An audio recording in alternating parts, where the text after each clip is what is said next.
My name is Jerry Topitzer. I am the creator of UPCODE, the series, and Brendan Walsh just joined. Hey, Brendan, how's it going? And Greg is my co-writer for this crazy fun little series. And for anybody who doesn't know, UPCODE is a comedy series about a doctor who is experiencing a lot of financial problems and is going to basically going to war with his major insurance company and has to decide whether he's going to commit medical fraud in order to save his practice. And so it's an ensemble comedy with a bunch of fun, crazy characters. And it's all about the limits of what these folks in this practice will do to save it when they become the target of this ruthless insurance company. Brilliantly co-written, as I said, by Greg Fortier, award-winning screenwriter, and my partner on this crazy writing journey. Phenomenal introduction. Nothing to add. All right, great. We'll just wrap it up there.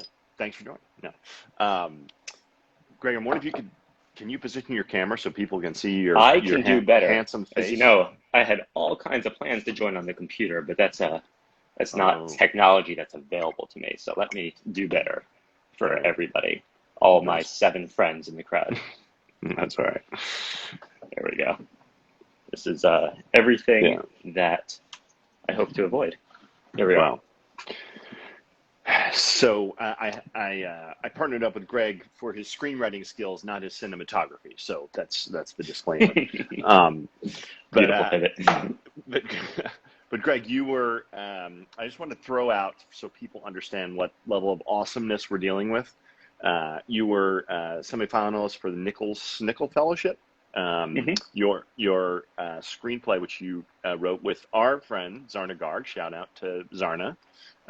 You guys wrote Rearranged together, which actually won right. You won Best Script at Austin, the Austin Film Festival. Best Comedy Feature.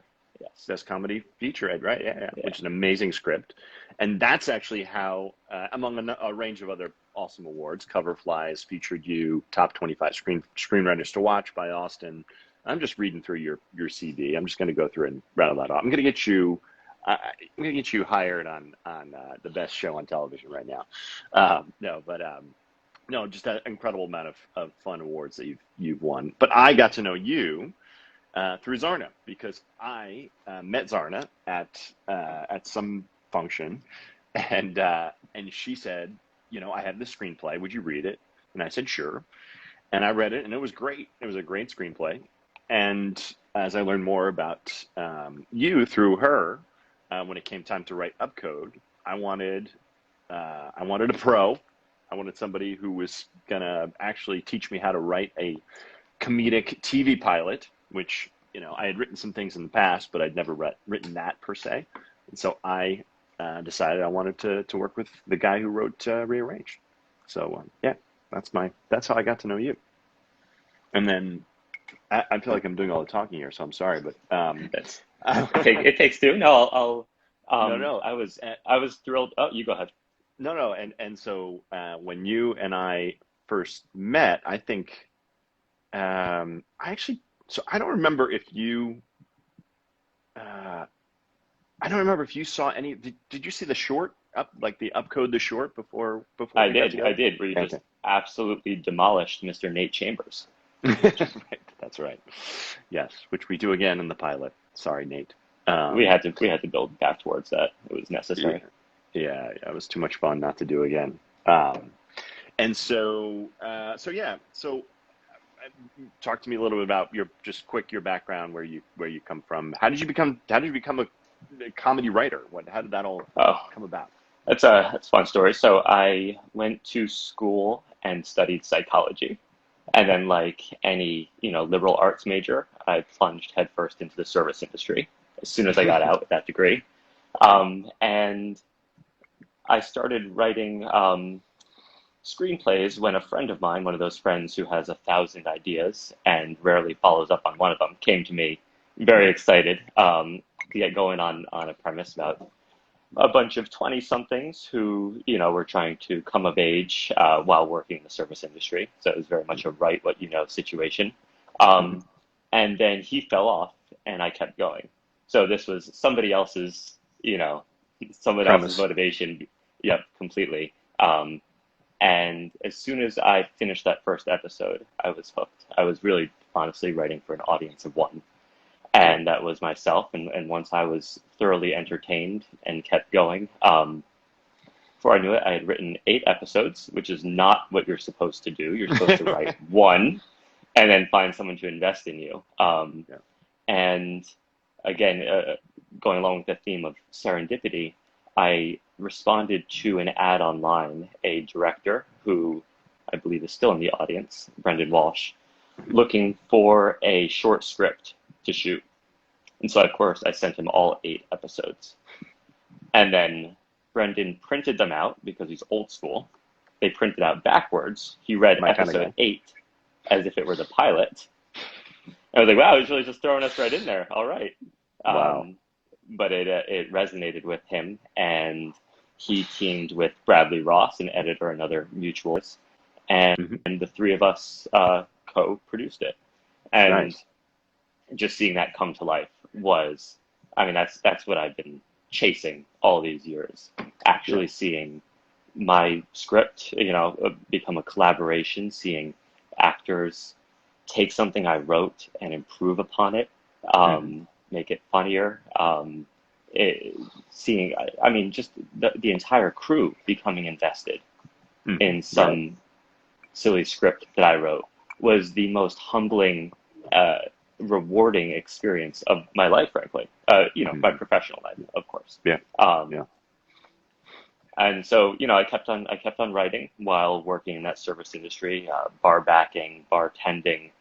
Then I became an independent contractor, um, which is a fancy way of saying I worked for Postmates for 5 years. Um, so it was just juggling that and writing and sort of drawing from New York City and applying that to my comedy. Nice. And where did you? Why comedy?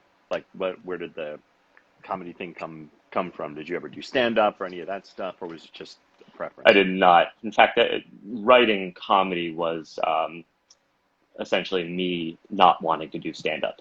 I was doing everything I could to avoid being in the spotlight, being on stage. Hmm. So I started funneling my ideas into scripts. Got it. And but to your larger question, why comedy? That is Hmm. a big question, and one that I've been working on for a while, because as a writer, one thing I've learned is that you really need to figure out your own story, Yeah. because people are buying you as much as they're buying your ideas. Right. And I've figured out that comedy is simply how I deal with tragedy, which is an excellent segue into the American healthcare system. Yeah, that's true. That's true. Yeah, absolutely. And so that's okay. Cool. So you were so you'd always kind of been you always kind of loved comedy, and this was your outlet. You kind of found this is finally your outlet for comedy. Yeah, and quite simply, I mean, it sounds as basic as can be, but I love making people laugh. Hmm. It's simple as Yeah. that. It goes back to the dinner table at 6 years old. Right. Um, Middle child, older brother, younger sister, a lot of Hmm. big personalities packed into like 2.5 rooms, New York City apartment. Yeah. Um, Yep. and just, sort of playing the straight man was the way that I fit into my family, the way that I would smooth over conflict. Um, Hmm. Yep. Comedy is a you know, great so, thing for that. so just being the person to sort of equalize and level everybody out Mm. through comedy sort of Right. became my comfort zone. Right. Right. Right. Yep. Um, yeah. No. Totally. And that's in a lot of ways very similar. Like I always loved comedy too, and it was like uh, it's just a passion. And so finding like-minded people, especially people who like kind of share your comedic sensibility, is is a trick. And that's actually one thing I want to talk to you about is because now, so you've been used to, I think, somewhat writing screenplays on your own, and now this knucklehead comes along and says, I want to write this with you, right? And you and I had to enter into almost like a creative partnership, like a kind of ground up, we're we're creating this together. And that was, I think, kind of new for both of us, right? We were just Yeah, trying to like completely. figure out how to create something very totally like greenfield, blank sheet of paper, and create this world together. And that is not easy to do. I don't know how much experience you've had with working with other people on a creative partnership basis, but like it is fraught with with conflict and drama, and it's really, really hard to find somebody you mesh with. So But that was my first time really working with another writer on the page. mm-hmm. Getting into the weeds. Normally, it's been I'm the writer, and then there's a producer, and of course there are endless notes. But when it Yep. comes to sitting at the keyboard, that is, I was the one there. But you Yep. and I, early on, we're sort of we're in agreement in some places. Other places, we're just writing lines on top of each other's lines.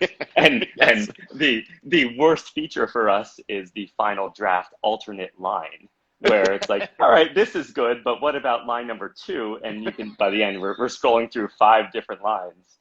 Right. So what's your favorite, Jerry? Oh, it's yours. Oh, that's funny. Yeah, I can see the merit, but have you seen mine? Have you seen mine? the What about awesomeness this in my third? line? What about this third version? That's an amalgamation of the 2 of them, and it's the worst one. You want to just go with that? So Right. it is a clumsy dance until you just kind of communicate your way through. Yeah. And I think after a month or 2, we found what worked. Yeah. Well, and also I think the thing that also kind of helped us was having the actors do readings, right? And as soon as you hear it out loud, I think, Yep. you and I could kind of punt back and forth ideas and battle, bat around thoughts about which one's better or worse. But it's interesting how, especially with comedy, as soon as you hear it come out of somebody's mouth, you kind of know, right? You got the answer right there. Yeah.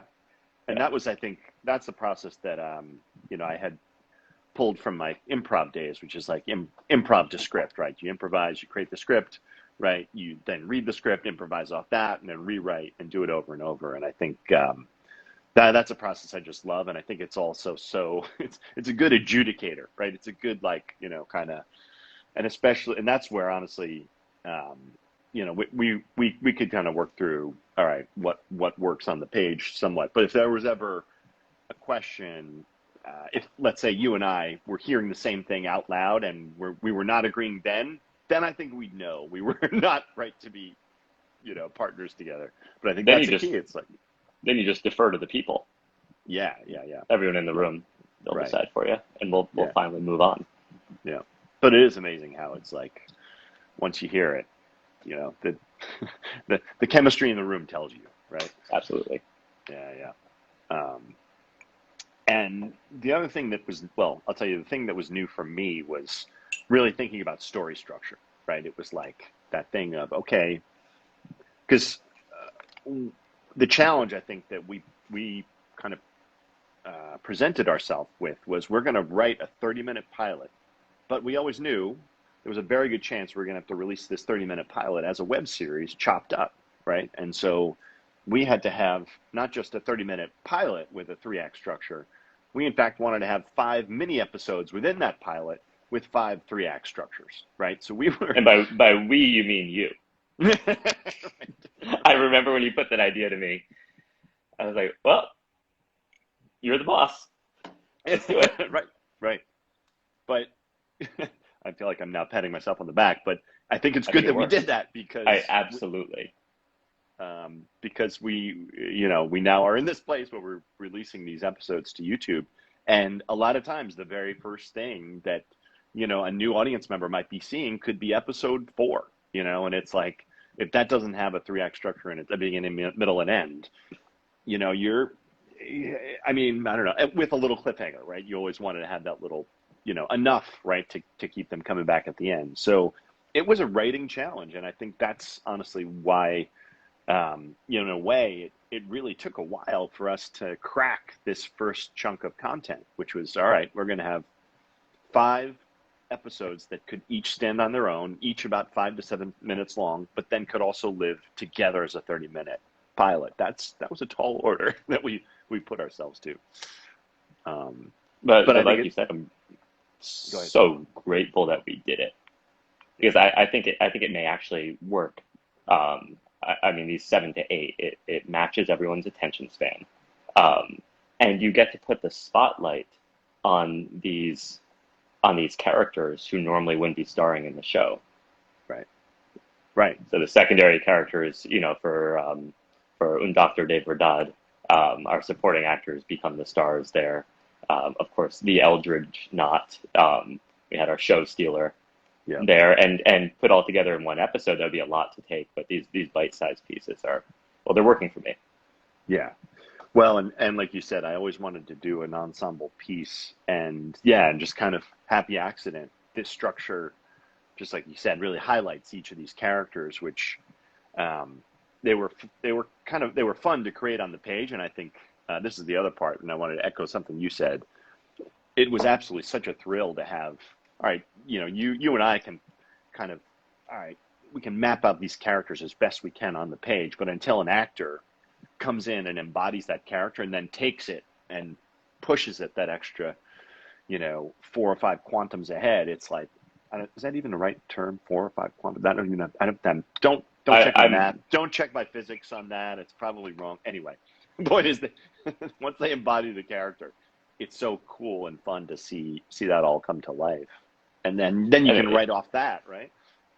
It's a reminder as a writer to keep things simple. Focus on the fundamentals, the motivations of the characters, and you're really, you're giving the actors a blueprint. Yeah. You as the writer are not the star of the show, so you write those clear fundamentals and you set them up for success and watch it go. Yeah, and then you just got to cast really, really good people who can take those leaps, right, and then as writers, right, you and I can just be open to that, take it back in and write, take that iteration as a gift, right? Of like, all right, like for example, Marcus comes in as the receptionist, and I maintain his comedy per lines stated, said is off the charts. That ratio of just with a reaction shot or a Yep. facial expression. Oh my God, you just know so much about that character. And now, how much fun, do we have writing for his character now? And in episodes, the episodes that come along. So it's just such a gift as writers. Yeah, no, they make your job easy when all you need to do is give them one word. Some of Marcus's best lines are just one word, Right. one word, right. or one look, Right. and it's over. Right. So Yeah. less is always more. Yeah. Except when it comes to coding, we had to hack our way through that jungle. Ooh, man. Most dialogue heavy. I mean, that's where I really appreciated when you brought me into the project, because you knew all there was to know about coding, essentially. It's what compelled you to write this, having to deal with that. And I knew nothing. And so I got to play the layman in the scene and say, what the fuck is this system? Right. Right. And that scene was so hard because there's a ton of exposition we have to get across, right? And we wanted to also make the kind of underlying tension among each of the members of the practice and their relationship to one another. We have the billing manager who's trying to chase down Dr. Fritz. You have, Cal and Dr. Trudy kind of in competition with each other.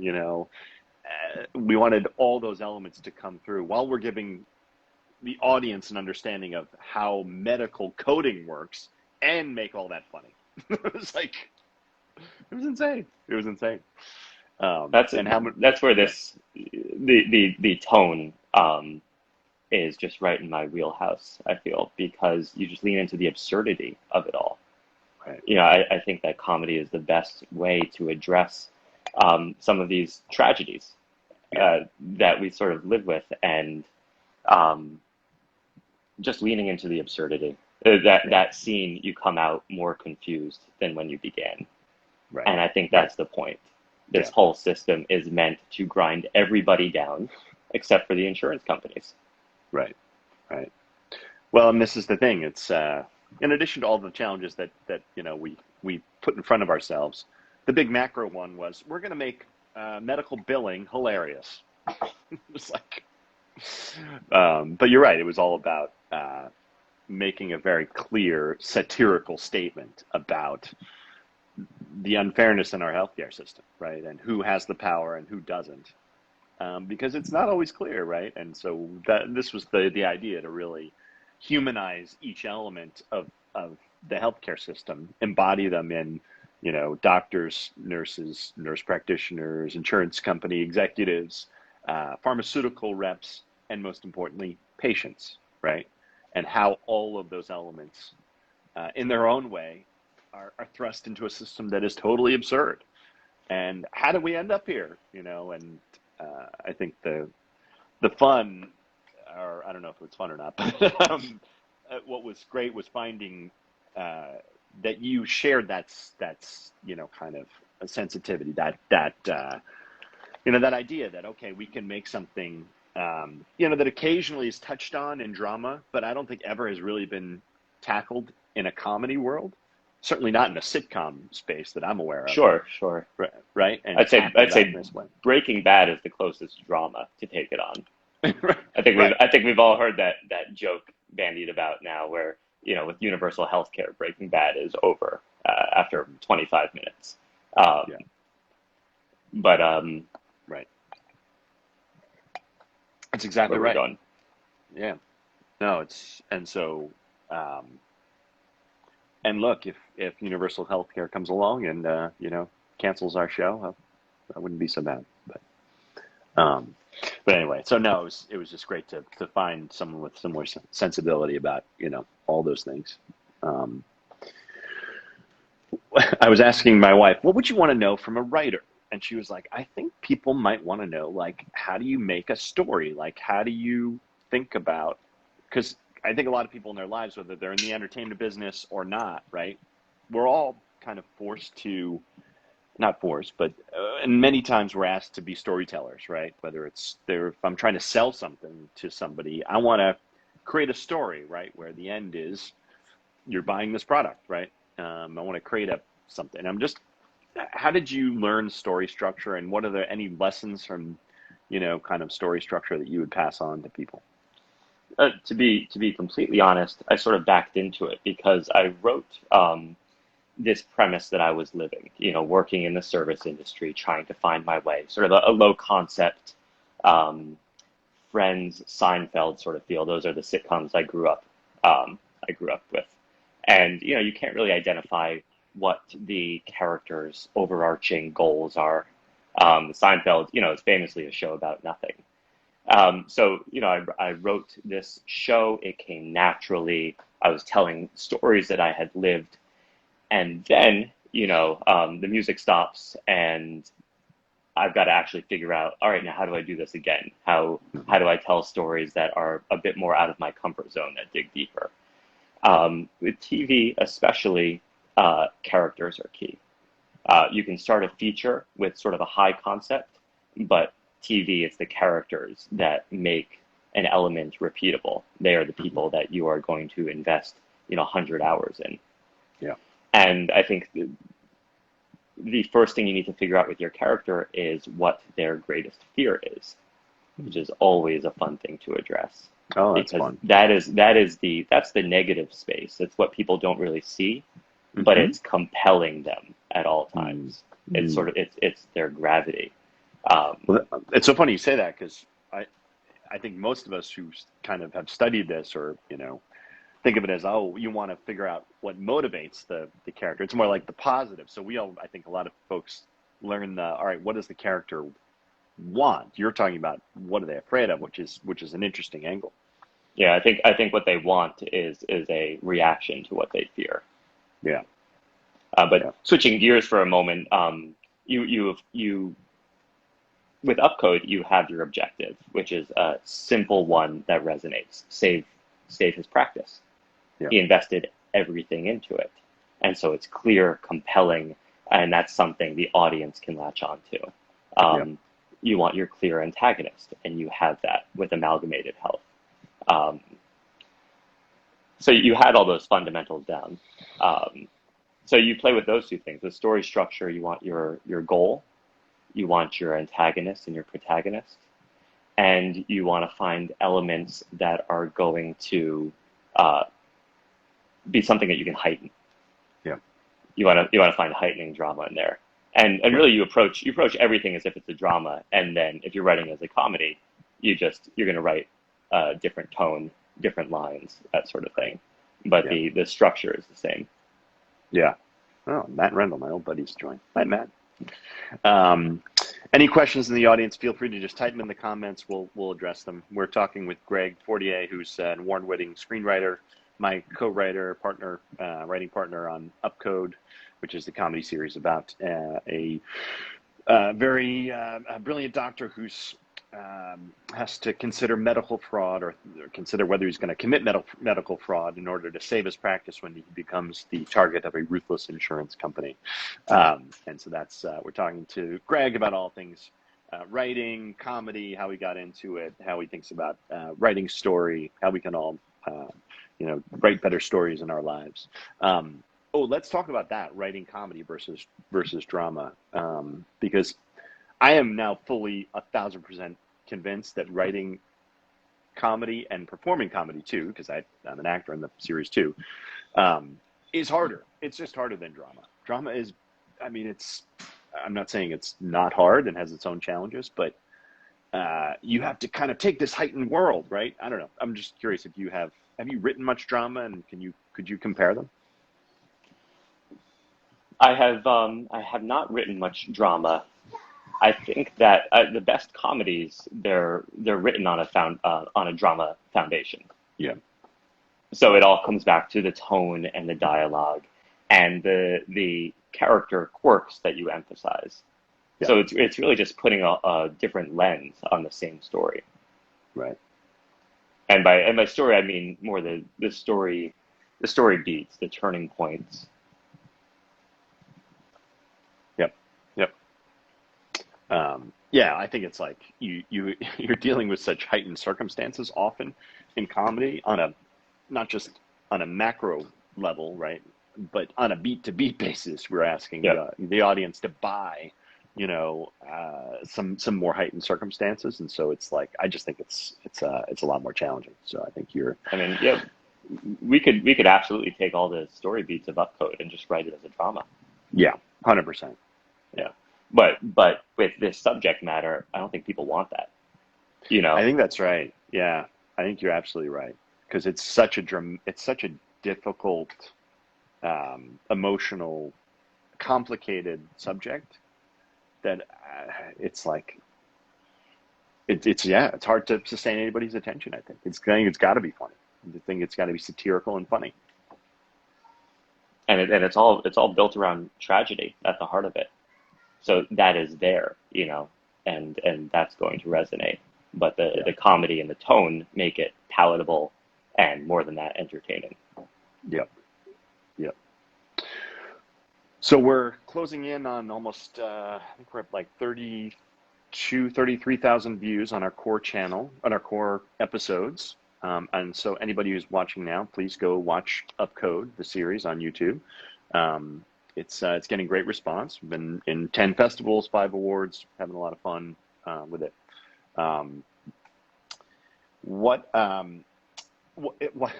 From when we started working together and until now, in between, you've made the big move to LA, my friend. You did the thing that, both of us on either coast always talk about, which is, should I be in New York? Should I be in LA? What's it like being in LA versus New York as a writer, as a comedy writer, as a writer of TV and film? Well, for me, the move was more personal. This was my declaration that I was actually going for it. New York City, there is no shortage of opportunity there. UPCODE being case in point, and the aforementioned Zarna Garg. Right there, building a comedy career. The move was personal for me because I'm from New York, and so that was always my comfort zone. I was able to work as a postmate, sort of on a 9 to 5 basis, and write in the mornings, and say like well, I'm going to write until things come together somehow. It was sort of, it felt like a placeholder in a way. Mm-hmm. But coming to LA was me saying, all right, I'm doing this. And so I'm now, doubled down, quadrupled down on this absurd but very rewarding endeavor of trying to break in out here. And it's pushed me to do the hard work, like say, what is my greatest fear? Because once I tap into that, then I see it in my characters more clearly. And then I'm able to write them more clearly. And would you be willing to share what your greatest fear is? That's a good question. I gotta think about my greatest fear. It's got to. I feel like well, I have 5 of them. Starting from the macro, it's got to be not fulfilling my own potential. Leaving things on the table there. Yeah. Because I think we all sort of picture what our best selves look like, Mm-hmm. and what we could do if we weren't afraid. And so, that's why I want more than anything to be in a writer's room, working next to people who are funnier than I am, smarter than I am, sharper with structure than I am, so I can learn from them. I want to, write scripts that, I see them actually come to life, because as we know from UPCODE, that's when the wonderful things truly start to happen. I could spend the rest of my life working Postmates and writing in my little vacuum in my East Harlem apartment. But if I'm not showing my scripts to anybody, they're not really getting better, no matter how perfect I think I'm making them. Yeah. So back to your original question, it's my fear is just not putting myself out there and realizing whatever potential exists. How do you measure yourself in that potential? Do you have like this idea? I ask because that's just something I struggle with too. Is it like, do you have, kind of do you have an idea of what your potential is, and like what are you holding yourself, to? What standard are you holding yourself to? I mean, there's a limit for sure. I don't think I'm going to take over the world. That's good. Yeah. As a screenwriter, it's all about finding that happy balance where, for me, for this work to be rewarding, I want to see my work come to life, or something I collaborated on come to life, which UPCODE is a real meaningful step forward in realizing that dream. That's all I need to be happy. See something I worked on come to life, and then see it sort of taken over by an audience. You think of these shows that have been baked into our culture, the shows I grew up on, Friends, Seinfeld, The Office, Parks and Rec, more recently. Those are all on my Mount Rushmore. And they sort of inform our worldview. These comedies, they make us happy, simply. The number of people who put these shows on after a tough day. Like, if I can be part of something that gives people comfort and makes them laugh, like that's professional actualization for me. Yeah. I'm with you. I'm in the same place. And just like you, it was like being on set. When we were shooting UPCODE, was like, it was just a high. It was just a massive. It was the highlight of my career. Of of my 2 careers, my prior weird Wall Street career and my post entertainment career.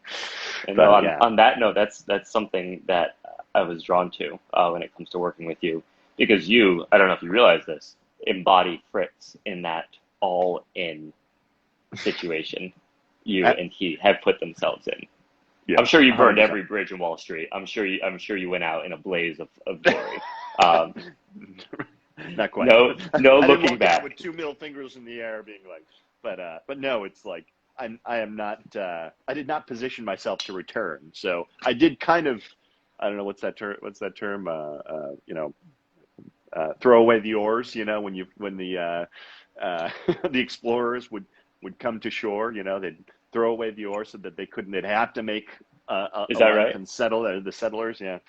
I love that. I did kind of throw away the oars. I didn't burn the ship, but I threw away the oars. Yes. I fully appreciated how you'd gone all in. just like Yeah. Dr. Fritz and his practice.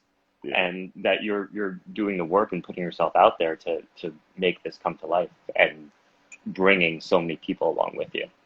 Yeah. Yeah. Well, that's been the pleasure. I mean, my gosh. But no, you're right. I did at points see the parallels of like, okay, I'm creating this thing. We're putting a lot behind this. I've got a lot, I've got a lot writing on it, but also I've got a lot of people now who are now invested in Hmm. this and feeling that responsibility, right? Of like, okay, it's not just me.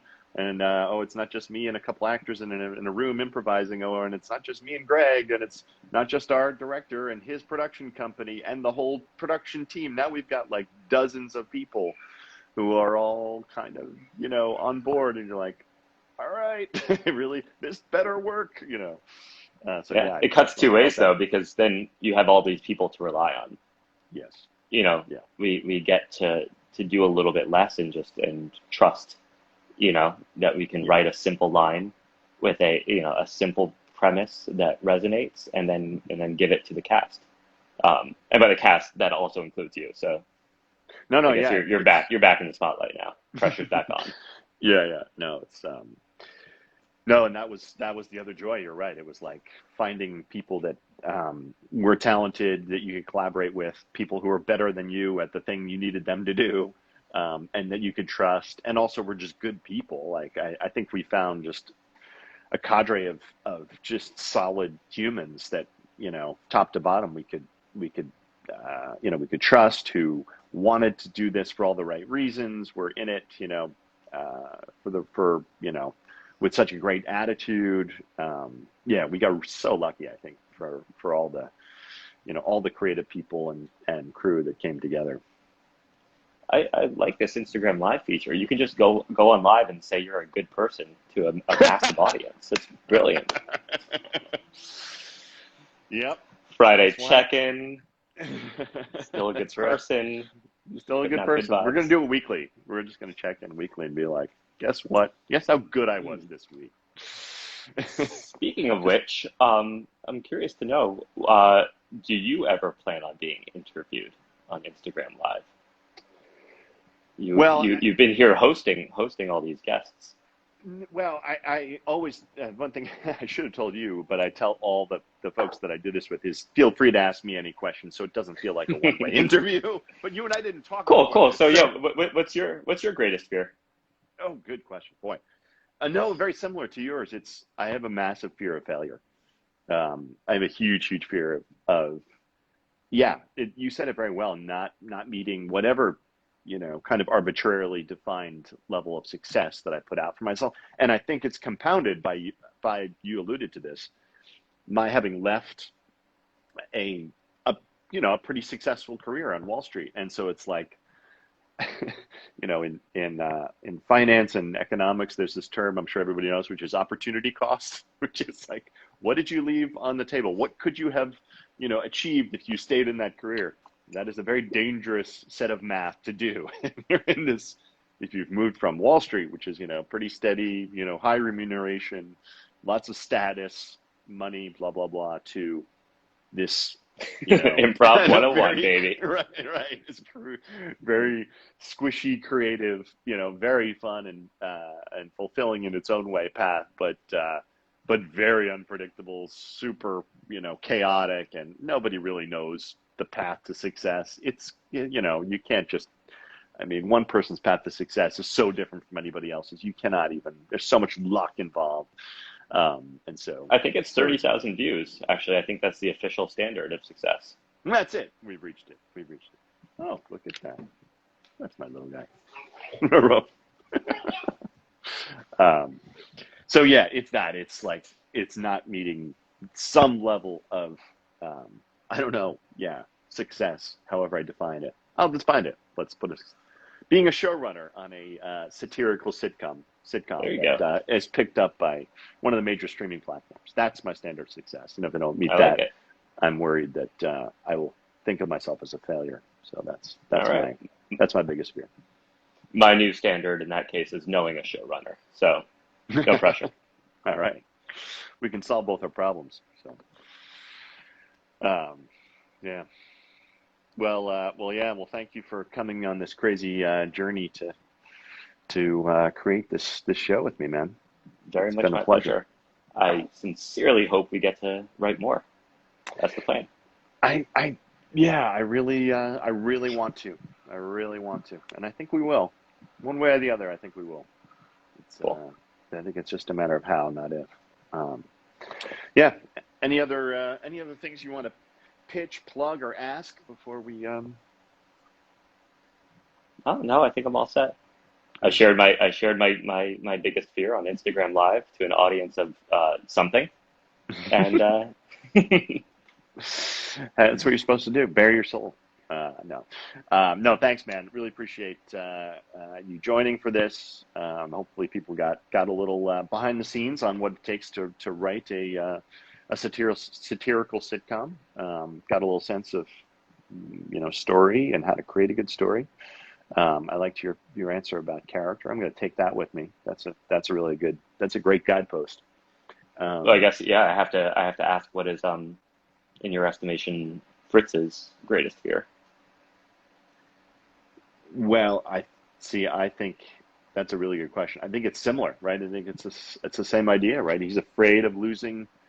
I think it's a little deeper, right? Because it's like I think he's built his whole identity around this practice, and I think the idea of losing his who he knows he is, it's almost deeper, right? It's like, And then and I and then also when once you get that deep, you want to bring it back up to the surface a little bit and make it personal. And it comes back to his dad, who Mhm. famously filled up the bathtub with Wheaties. Right, His dad's on the decline here, yeah, and so you have Fritz, both proving to himself that he is not a failure in his father's eyes, and trying to preserve his father's legacy, which yeah, is connected to this practice. yeah, yeah, yeah. So, so anyway, everyone out there, please watch Upcode. It's on YouTube now. It's something I think all of us who worked on it really put our hearts and souls into it. Are really proud of, and I'm very proud of the whole team and their creative contributions to this because it was such a joy and an inspiration to watch all these amazing artists come together and put this show together. So please watch and share it with your friends. All right, my Yeah. friend. Thanks for making this Thank happen, you. Jerry. Yeah, appreciate you. Appreciate I everything gotcha. you're doing for it, and we'll talk soon. Absolutely. All right, Bye, take everyone. care, everyone. Have a great weekend.